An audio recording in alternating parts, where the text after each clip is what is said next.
Hey, I'm Winston from Parkway Drive. I'm hanging out with Rob on Punk Videos Rock. You. How is it coming to the States now? Is this home now? It's awesome. It's. I don't think anywhere's home.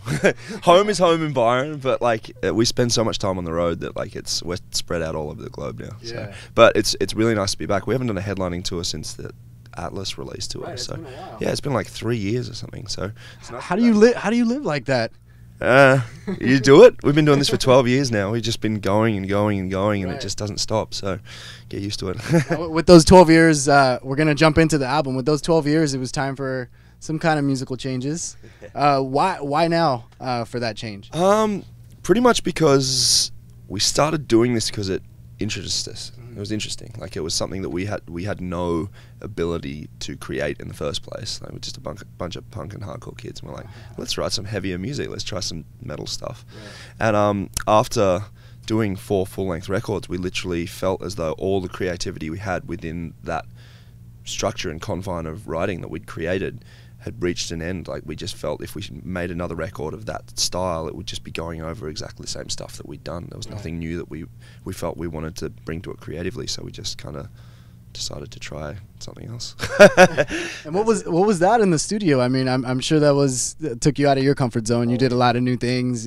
Tell me that experience. It was literally like 3 years of trying to figure it out. This record was That's why they did not headline for 3 years. Yeah, there you go. that actually was it. Like we're like, we can come back, but we had so much time where we had to write because we don't like putting out stuff that we don't care about. Right. So we wanted to write something that was genuinely interesting for us and then we could put ourselves into, but at the same time we didn't know what that was. We didn't want to kill the band and start a whole new sound, but we wanted to still create something that wasn't what we were used to doing. So it was a really hard line to walk. So a lot of the time was literally just figuring out what we wanted to make. That was it. It was literally just a big giant question mark, like what sound can we create that still represents Parkway Drive, but at the same point in time is as far removed as possible that we can start bringing in completely different things. Right. So that involved every aspect of the music. It wasn't just like this tiny little change up of bringing one new little thing in like usual. It was just like everything just flipped. So it was a lot of, it was really interesting, a lot of stress, but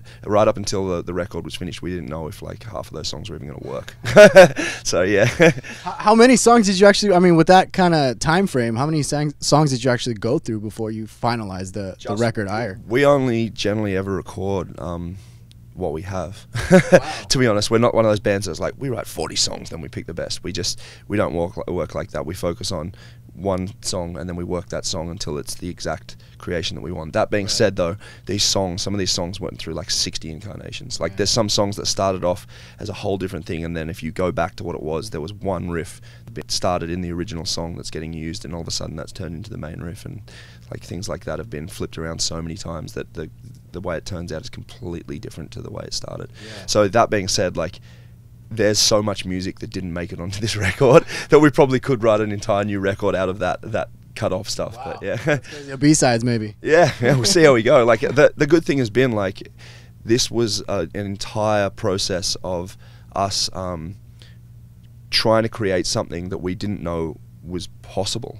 And after having finished the record and going, oh damn, this works, we have so many more ideas which we didn't necessarily put in because we're just like, let's work with what we got with these concepts, that it's opened things up so massively for us, and we're literally just like straight into writing again.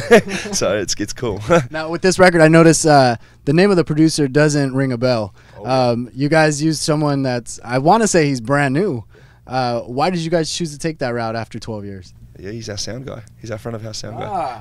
So he's actually been a member of the band for a while. He's been with us for 7 or 8 years now. Wow. He's been our front of house sound guy, and it was a really weird concept because like he's the guy that knows us best, and we've always been a band that we're a live band before we're a recorded band. That's it. We always try and recreate what we feel live on a record and not the other way around.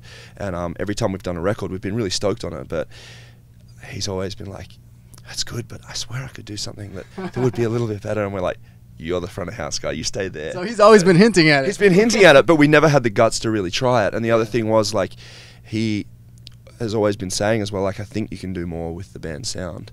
And this time around, we're like, it was literally the point in time where we're like, okay, you know what, we do want to do something different, and you say you can do this stuff. So we went and demoed a song with him like 2 years before we started recording, and it was awesome. It's him and his brother engineering it, Dean, and they crushed it. We're like, oh my god, this is actually going to happen. Is that a pun right there? Yeah, yeah, there we go. Everyone says that when I say crushed it now, but yeah, but it was pretty wild for it to come back, like that one little demo song come back as good as anything we've done before. We're like, oh man, we're actually going to be recording with our front of house sound guy. This is going to be wild.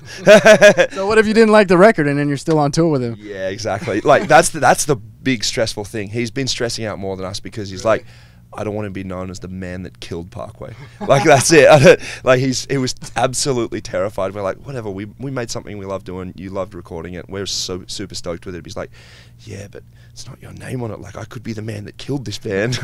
So I'm really stoked that it's gone the way it has, just for him, simply because he's an awesome dude, and man, the work that he put into it over the years with us. Like we wrote this record on tour and at home, and the whole time he was here, he's been a member of the band for so long, like in the front of house capacity, and he knows us like no one else. So it's So the fact that you have your producer on tour with you, does that mean that every night on tour it's going to sound exactly like the record? It sounds pretty good. That's the plan. Hopefully, like we play as tight as we can, but the sound, like he's a damn good sound guy. Like he's very, very good.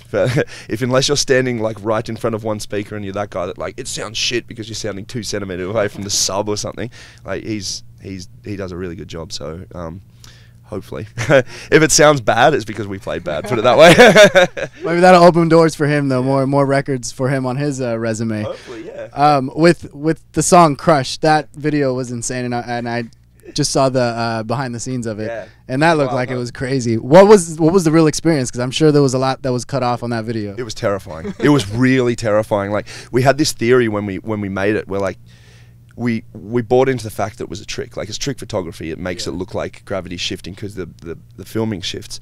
And we always thought it'll be easy because you're not seeing that in reality. You're just in a room that's rolling, so you got to keep your footing. Right. But as soon as they yell like action and it starts going, you don't notice the outside visuals of the box. You just see what's inside. Yeah, and you buy into the trick, and all of a sudden you're standing there and the gravity shifts, and all of a sudden you're just falling, and you're like, oh my god, and your brain can't catch up with it. So it's just like survival. You're just rolling around this box. Wow. And then when you throw in like steel tables that are bolted to the ground and stuff, like it was really gnarly. Like you had to be really careful and think really quick, because if you got caught, I think it was like 8 or 10 feet high, and if you got caught at the top of that wall and went to the top and then fell and there was a table at the bottom, like you just break bones so easily. Wow. Like we all ended up, the walls were like made out of sandpaper so we could grip, and we all ended up with just blood coming out and stuff. Yeah, just sliding down the walls and landing on things, and people put feet through windows and busted out lights and stuff. It was carnage. Yeah, well, with that experience and music video, I'm sure there's going to be even crazier ones now. You have to step it up.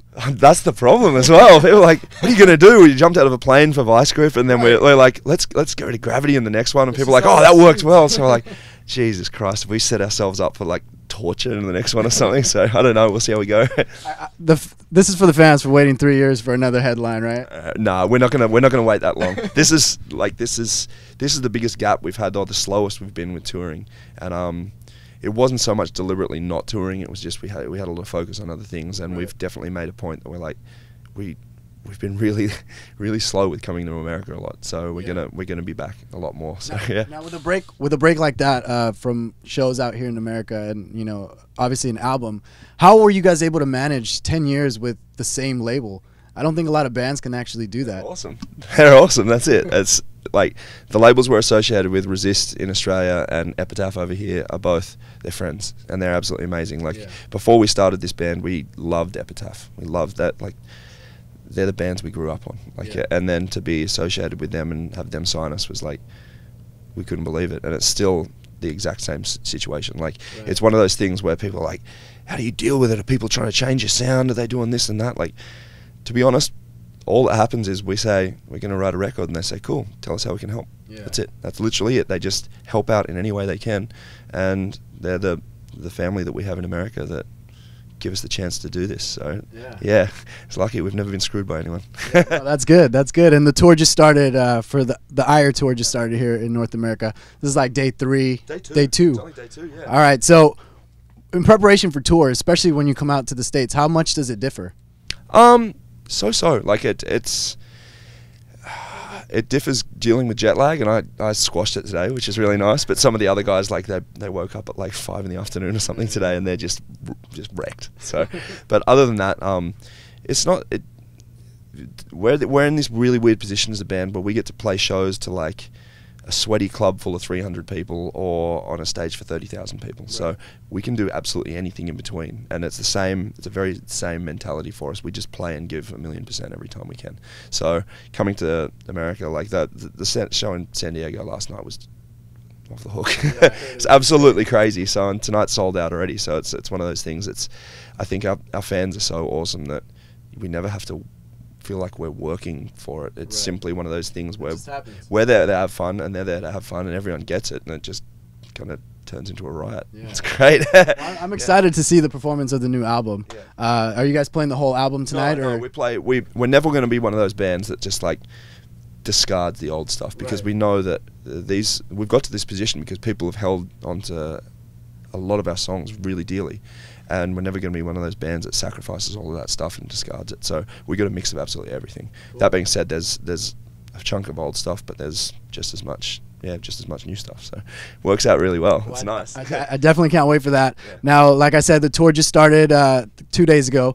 What can they expect on this tour, and why should they come out and watch Parkway Drive? Oh man, again. Yeah, again. For starters, we haven't been here since Warped Tour, and before that Atlas. So we haven't been here in a long time, and things change in that time, including new music, but this is the tightest we've ever been on stage, and this is the best stage show we've ever had.